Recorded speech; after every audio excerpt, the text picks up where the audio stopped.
দাঁড়িয়ে আছি, আত্মহত্যা করার চেষ্টা করব।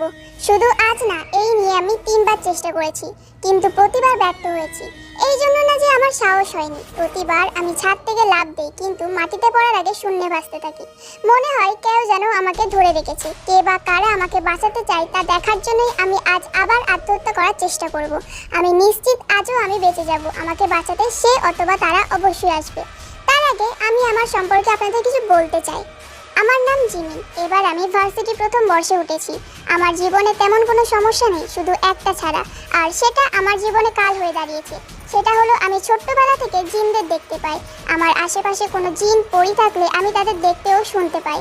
আর তার থেকেও বড় সমস্যা হলো এই কথা আমি যদি কাউকে বলি আর তারা যদি বিশ্বাস করে, তাহলে তারা অদ্ভুতভাবে মারা যায়।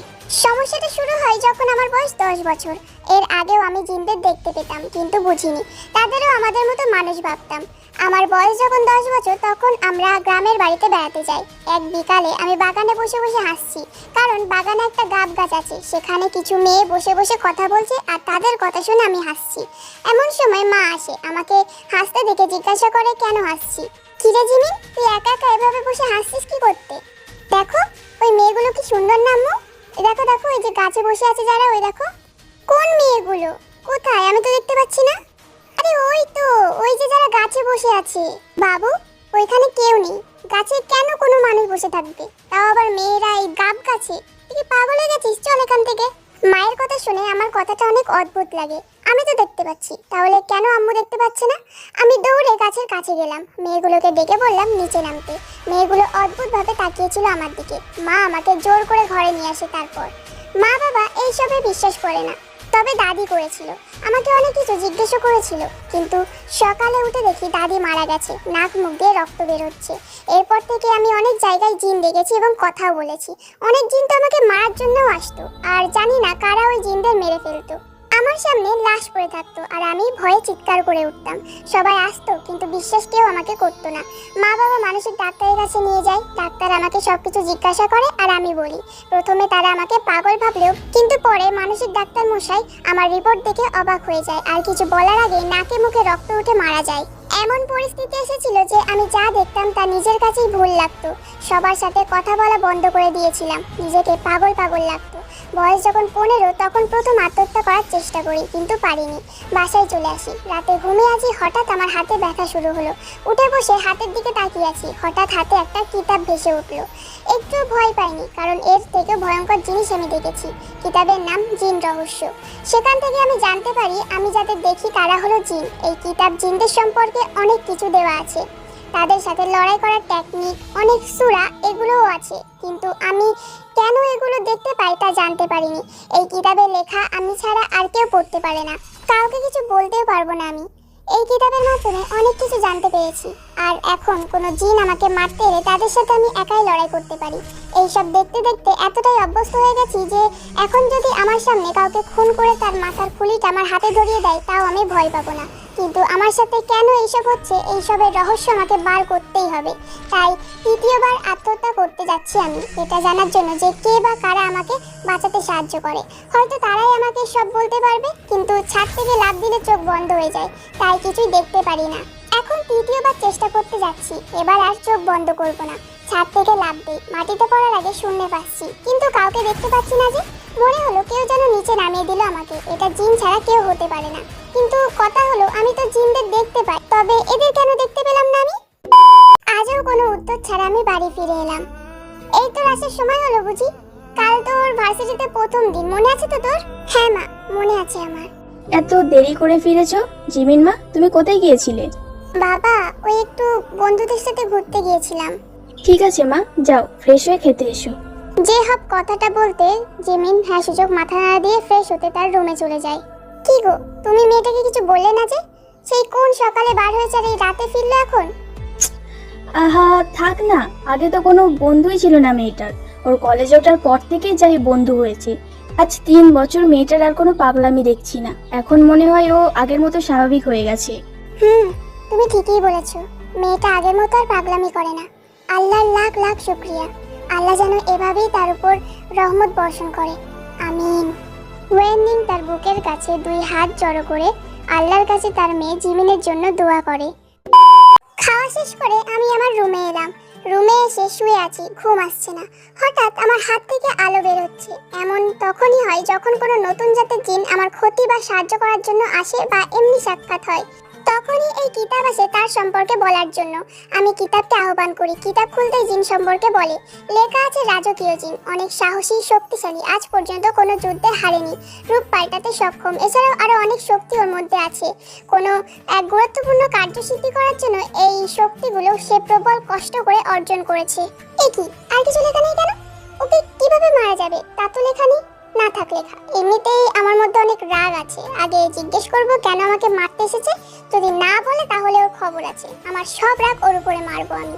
যাই হোক, এখন ঘুমিয়ে পড়ি, না হলে কাল আবার সকাল সকাল উঠতে পারবো না। আমি এখন ভার্সিটির সামনে দাঁড়িয়ে আছি। আমার কতই না ইচ্ছা ছিল এই ভার্সিটিতে পড়ার। যাই হোক, আগে আমি ভিতরে ঢুকি, তারপর একটু না হয় পরে ঘুরে দেখে নেবো ভার্সিটিটা। তারপর জিমিন ভার্সিটির ভিতরে ঢোকে, আর ভিতরে ঢুকতেই দেখে কয়েকটি ছেলেদের গ্রুপ সেখানে দাঁড়িয়ে আছে গেটের সামনে। তারপর ছেলেগুলো জিমিনকে ডেকে বলে, এই মেয়ে দাঁড়াও, এদিকে এসো তো। জি, আমাকে ডাকছেন? হ্যাঁ, তোমাকে। আর বেশি কথা না বাড়িয়ে এদিকে এসো। ওকে, বলেন কেন ডেকেছেন? আরে বলবো বলবো, এত তাড়া কিসের? আগে ভালো করে দেখতে তো দাও। ও, তো দেখেন। কি হলো, দেখা হয়েছে তো? আচ্ছা ঠিক আছে, এখন আমি আসি, বাই। দেখতে যেমন মারাত্মক, তেমন কথাও দেখছি মারাত্মক তোমার। জানো আমরা কে? কেন, আপনি জানেন না আপনি কে? ভুলে গেছেন? তাহলে ডাক্তার দেখান তাড়াতাড়ি। তোমার সাহস তো কম নয়। তুমি কি জানো না সিনিয়রদের সাথে কেমন ভাবে কথা বলতে হয়? চলো আগে উঠবস করো, কান ধরো। আপনার কি মনে হয় আপনারা বলবেন আর আমি করব? নেভার। আরে গাইস গাইস, থাক না, এত সুন্দর মেয়েকে কান ধরে উঠবস করানো আমার মতো ঠিক হবে না। এই শোনো, বরং এক কাজ করো, তুমি আমাকে আই লাভ ইউ বলে দেখাও প্লিজ। ও ভাই, আমার এত খারাপ দিনও আসেনি যে তোমার মতো ছেলেকে আমি আই লাভ ইউ বলবো। What do you mean that? যা বলছি চুপচাপ করো, না হলে এই কলেজে টিকতে পারবে না একদিনও না। দেখুন, আজ আমার এই কলেজের প্রথম দিন, সো আমি আজ কোনো ঝামেলা বা মারামারি করতে চাই না। So please leave me alone. কি? একটু ভালো করে বলো তো, শুনতে পাইনি কিছু। মারামারি করবে, তাও আমাদের সাথে, একটা মেয়ে হয়ে? How funny. জিমিন ছেলেগুলোর কথা শুনে কিছু বলতে যাবে, এমন সময় পিছন থেকে তার ফ্রেন্ডরা তাকে ডাক দেয়, ওয়াং ইবো, শিয়াওজান আর লিনো। কি রে জিমিন, এখানে কি করছিস? আরে দেখ না, ওরা আমাকে কেমন বিরক্ত করছে। কি ভাই, অকালে মরার ইচ্ছা আছে নাকি? ওই কি ভাবছিস কি? হ্যাঁ, মেরে না একেবারে এখানেই গেড়ে দেবো তোকে। দেখেন ভাই, বেকার বেকার ঝামেলা করবেন না, না হলে অকালে একটা মেয়ের হাতে মার খেলে না মান সম্মান থাকবে না আপনাদের। অনেক হয়েছে, তোরা ভালো কথার মানুষ না, তাই না? ইবোকে মারতে যাবে অমনি জিমিন হাত ধরে ফেলে। এমন ভাবে ধরে বেচারা হাত তো ছোটাতেই পারছে না, উল্টো ব্যথায় চিৎকার করছে। সবগুলোকে জিমিন ইচ্ছা মতো পেটায়, সবার নাক দিয়ে রক্ত পড়ছে। আর এদিকে স্যারও চলে আসে। কি হয়েছে কি এখানে? তোমরা আবার মারামারি করছো? না স্যার, এই এই মেয়েটা আমাদেরকে মেরেছে। আচ্ছা, কে তুমি? আসসালামু আলাইকুম স্যার, আমি জিমিন, এবারে ফার্স্ট ইয়ারে অ্যাডমিশন নিয়েছি। জিমিন কথাটা বলতেই স্যার অবাক হয়ে বলে ওঠে, তুমি ওদের মেরেছো? স্যার, আমাকে দেখে কি আপনার মনে হয় যে আমি ওদের মারতে পারি? আমি তো আজ পর্যন্ত একটা মশাও মারিনি, তো ওদের কি মারবো? স্যার, আমি বলছি কি হয়েছে, আমি এখানে নতুন, তাই এই ভাইগুলো আমাকে র্যাগিং করছিল। এখন এখানে দুই দল, এক দল বলে আমরা র্যাগিং করব, তো আর এক দল বলে আমরা র্যাগিং করব। এই নিয়ে তাদের মধ্যে ঝামেলা শুরু হয়ে যায়। আর স্যার, স্যার না, ও ও ও মিথ্যে বলছে, পুরোটাই মিথ্যে বলছে স্যার। আপনি বললেই হলো? স্যারের কি কোনো বুদ্ধি নেই নাকি? কে কি কাজ করতে পারে তা ওনারা দেখেই বলে দিতে পারেন। আপনি বলুন স্যার, আমি কি ওদের মারতে পারি? জানেন তো স্যার, ওরা আমাকে অনেক বিরক্ত করেছে। না না স্যার, একদম না, বিশ্বাস করুন, একদম চুপ। বেয়াদব কোথাকার, আমাকে দেখে কি তোদের বোকা মনে হয়? হ্যাঁ, এই একা মেয়ে তোদের মারবে? সিরিয়াসলি? এই শোন, তোরা এক্ষুনি আমার কেবিনে আয়, তোদের খবর আছে আজকে। ছেলেগুলো এবার অবাক দৃষ্টিতে জিমিনের দিকে হা করে তাকিয়ে আছে।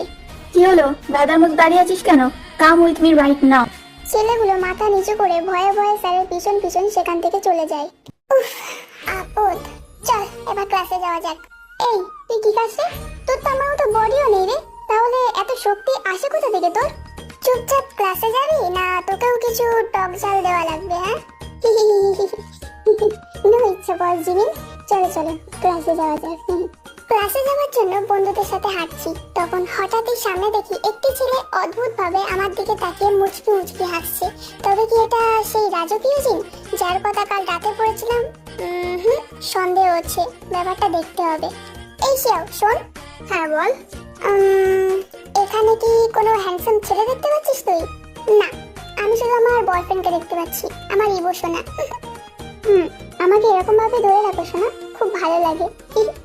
ওকে সোনা, কিন্তু জিমিন তুই হঠাৎ এই কথা জিজ্ঞাসা করছিস কেন? অ্যাকচুয়ালি আমি ভাবছিলাম এবার একটা প্রেম করব, তাই আর কি। সত্যি? দাঁড়া দাঁড়া দাঁড়া, আমি এক্ষুনি দেখছি। এটা বলে শিয়াও জিমিনের জন্য ছেলে দেখতে থাকে। ওই যে ওই দেখ, লাল টি শার্ট পরা ছেলেটা। না না, একদম ভালো লাগছে না।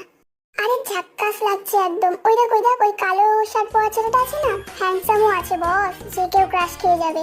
তার মানে শিয়া ওকে দেখতে পাচ্ছে, দ্যাটস মিন ও জিন নয়। But why is he looking at me like that? যখন জিমিন এসব ভাবায় ব্যস্ত, তখন শিয়াও আবারও বলে ওঠে, কি রে কি ভাবছিস? কালো টি শার্ট পরা ছেলেটা কিন্তু দারুণ। না রে, ও একটু বেশি হ্যান্ডসাম। মানেটা কি? হ্যাঁ, বেশি হ্যান্ডসাম হলেও দোষ? এই তুই কি সারা জীবন সিঙ্গেল মরতে চাস? হ্যাঁ।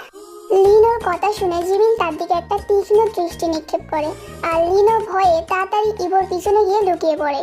আর তারপর ছেলেটির কাছে যেতেই জিমিন বলে ওঠে, এই যে কি প্রবলেম কি আপনার? হ্যাঁ, হাসছেন কেন? আমার ইচ্ছা। কেন, হাসলেও কি কোনো প্রবলেম আছে? না তা নেই, কিন্তু আপনি আমাকে দেখে হাসছেন কেন? কোথায়? আমি তো আপনাকে দেখে হাসছি না। আমি সব দেখেছি, আপনি আমাকে দেখেই হাসছিলেন। তার মানে আপনি আমাকে দেখছিলেন? ওয়াও। মানে আমি আপনাকে দেখছিলাম না, জাস্ট আমার ওই চোখটা আপনার দিকে চলে গেছিল। ঠিক তাই, এমন ভাবেই আপনার দিকে আমার চোখটাও চলে গেছিল। তাহলে সমঝোতা করুন আপনার ওই চোখটাকে। আর আপনিও। শিয়াও সিচুয়েশনটা বুঝতে পেরে তাড়াতাড়ি জিমিনের হাত ধরে বলে, আরে রে জিমিন, কি করছিস এটা? চল এখান থেকে। জিমিন শিয়াওয়ের কথা শুনে চলে যেতে যাবে, ঠিক তখনই ছেলেটা পিছন থেকে আবারও বলে ওঠে, আর হ্যাঁ, আপনার অভিনয়টা কিন্তু দারুণ ছিল। আমার মারামারিটাও অনেক দারুণ, করে দেখাবো? ছেলেটা জিমিনের কথা শুনে ভয় পাওয়ার ভান করে দুই হাত উঁচু করে বলে ওঠে, উপস, আরে চল তো, এত হ্যান্ডসাম ছেলেকে মারাটা ভালো নয়, পাপ হবে। আর তাছাড়া ওর বডি দেখেছিস? তোকেই না আবার। শিয়াও কথাটা একটু অন্য মাইন্ডে বলে ওঠে, আর সেখানে উপস্থিত সবাই হাসিতে মেতে ওঠে। কি বললি তুই? আরে না না, কিছু না, তুই চল তো, এখন দেরি হয়ে যাচ্ছে ক্লাসের জন্য। এটা বলে জিমিন আর তার বন্ধুরা সেখান থেকে চলে যায়। আর এদিকে সবে তো প্রথম দেখা আমার পরি, এখনো অনেক কিছু বাকি। জাস্ট ওয়েট অ্যান্ড ওয়াচ, খুব শীঘ্রই তুমি আমার হবে। আমি এখন ক্লাস শেষ করে আসলে শেষ না, কয়েকটা মাত্র ক্লাস করে বাইরে চলে এসেছি। ভালো লাগছে না, মনে হচ্ছে যেন কোনো একটা বড় বিপদ অপেক্ষা করছে আমার জন্য। যাই হোক, আমি কলেজের মাঠে বেঞ্চের উপর চুপচাপ বসে আছি এখন। ঠিক তখনই ওই ছেলেটা আসে আর পাশে এসে বসে পড়ে। হ্যালো মিস, আপনি এখানে একা একা বসে কি করছেন? এটা আমার জিজ্ঞাসা করা উচিত, আপনি এখানে কি করছেন? আমি এই পাশ দিয়ে যাচ্ছিলাম আর দেখলাম আপনি এখানে একা বসে আছেন, তো একটু ভাবলাম আপনার সাথে একটু কথা বলে যাই। কোনো দরকার নেই। আরে দরকার আছে মিস, পরে যখন দেখা হবে তখন আপনাকে আমি কি বলে রাখবো? গুন্ডি, রাখি মেয়ে, এইসব বলে রাখবো আপনাকে? জিমিন, জিমিন আমার নাম, হয়েছে? নামটা খুব সুন্দর, কিন্তু আনকমন।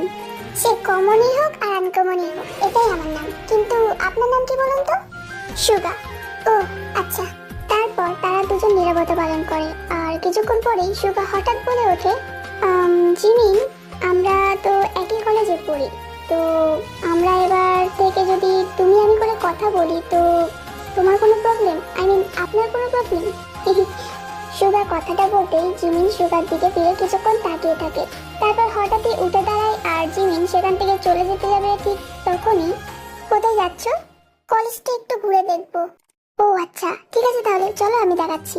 এই কলেজের এমন কোনো জায়গা নেই যে আমি জানি না, চলো তাহলে। লাগবে না, আমি একাই দেখে নেব। দূর, একা একা দেখলে ভালো লাগে নাকি? চলো আমি দেখাচ্ছি, দেখবে তোমারও ভালো লাগবে।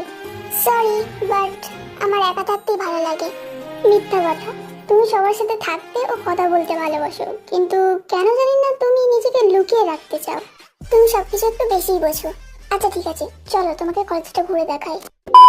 পুরো কলেজটা ঘুরে দেখছি, তাও আবার একটা অচেনা মানুষের সাথে। এই প্রথমবার এত ভালো লাগছে যে আমি কি বলবো। আর এই প্রথমবার মনে হচ্ছে আমি অন্যান্য মানুষের মতো একটা স্বাভাবিক মানুষ। কিন্তু হঠাৎ যেন পরিবেশটা থমকে গেল, চারিদিকে বাতাস বইছে। যত সময় যাচ্ছে বাতাসের পরিমাণ যেন ততই বাড়ছে। দূরে যেন কয়েকজন বাতাসে ঝুলছে, ক্রমশ আমাদের কাছে এগিয়ে আসছে। বুঝতে আর বাকি রইল না যে ওরা মানুষ নয়। ওদের চোখ জোড়া দেখে মনে হচ্ছে যেন আমাকে গিলে খাবে। আমি তাড়াতাড়ি সুগার দিকে ফিরি। চলো এখান থেকে। হ্যাঁ চলো। সুগা কথাটা যেন এবার ভারী কণ্ঠস্বরে বলে ওঠে। জিমিন সেখান থেকে চলে যেতে যাবে, ঠিক তখনই সুগা জিমিনের হাত ধরে তার গাড়ির দিকে নিয়ে যায় আর তাড়াতাড়ি জিমিনকে গাড়ির ভিতরে বসিয়ে দিয়ে সিট বেল্টটা লাগিয়ে দেয়। আর সুগা গাড়ির অন্য সাইডে গিয়ে ড্রাইভার সিটে বসে পড়ে। কি করছো কি তুমি? তোমাকে বাড়ি পৌঁছাতে যাচ্ছি। না ঠিক আছে, আমি একা চলে যেতে পারবো। চুপচাপ গাড়ির ভিতরে বসো। এটা বলে সুগা তার গাড়ি স্টার্ট দেয় আর কিছু সময়ের মধ্যেই জিমিনের বাড়ির সামনে এসে পৌঁছে যায়। জিমিন একটু অবাক হলো, কারণ সে তো সুগাকে তার বাড়ির ঠিকানা দেয়নি। তাহলে কি করে সুগা তার বাড়ি চিনল?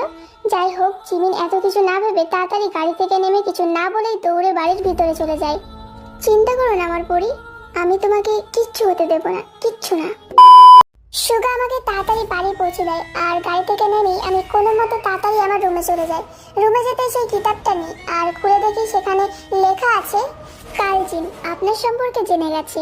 ও আপনাকে খুঁজে বের করে ফেলেছে। এখন ও আপনাকে মারার জন্য আপ্রাণ চেষ্টা করবে। ওর যেটা চাই সেটা আপনার কাছ থেকে নিয়েই ছাড়বে। তাই তো ওর কাল সৈনিককে আপনাকে মারার জন্য পাঠিয়েছে। কালজিন আমাকে খুঁজছে কেন? আর আমার থেকে আবার ওর কি চাই? আর আমাকে এবার মেরে ওর কি লাভ হবে? জিমিন যখন এসব ভাবছে, ঠিক তখনই জিমিনের মা হুয়াইমিন দরজার বাইরে থেকে তাকে ডাকতে থাকে। জিমিন, জিমিন, মা দরজা খোল মা। তারপর জিমিন নিজেকে একটু শান্ত করে দরজাটা খোলে। হ্যাঁ আম্মু, বলো কি হয়েছে? আজকের দিনটা তোর কেমন ছিল? খুব ভালো আম্মু। আচ্ছা ঠিক আছে, চল এবার খাবে চল। না আম্মু, আমি খেয়ে এসেছি, তুমি যাও, আমি এখন একটু রেস্ট নেব। ঠিক আছে তাহলে, তুই রেস্ট নে। এটা বলে ওয়েনমিন সেখান থেকে চলে যায়। মা চলে গেছে, রুমে বসে আছি, কিন্তু মনে হচ্ছে কেউ যেন আমার রুমের জানালাটা এক্ষুনি ভেঙে ফেলবে। ভয়ানক আওয়াজে বারবার আমার নাম ধরে ডাকা হচ্ছে।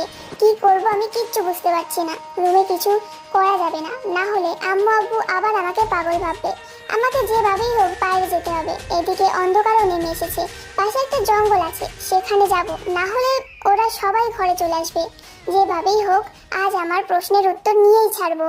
চুপচাপ বাইরে চলে এসেছি আমি তাড়াতাড়ি জঙ্গলের দিকে হাঁটছি। বুঝতে পারছি ওরাও আমার পিছু নিয়েছে, ভয়ঙ্কর হাসি দিয়ে। কালজিনের সৈনিকগুলো বেশ অনেকজনই আছে। আগে এক বা দুজনের সাথে লড়াই করেছি, কিন্তু আজ অনেক আছে। কিভাবে কি করব কিচ্ছু বুঝতে পারছি না। জঙ্গলে পৌঁছে গেছি, সবাই আমাকে ঘিরে দাঁড়িয়ে আছে। চারিদিকে অন্ধকার, তবুও সবাইকে স্পষ্ট দেখতে পাচ্ছি আমি। সব জিনরা মিলে জিমিনের উপর হামলা চালায়। এক এক করে সবার সাথে লড়াই করছে জিমিন, কিন্তু পারছে না। ওদের সাথে কিছুতেই একা পেরে উঠছে না সে। এক সময় কালজিনের সৈনিকগুলো জিমিনকে নিয়ে অনেক উপরে উঠে যায় আর তারপর নিচে ফেলে দেয় জিমিনকে। জিমিনের নাক দিয়ে রক্ত পড়ছে, উঠে দাঁড়াতে পারছে না সে।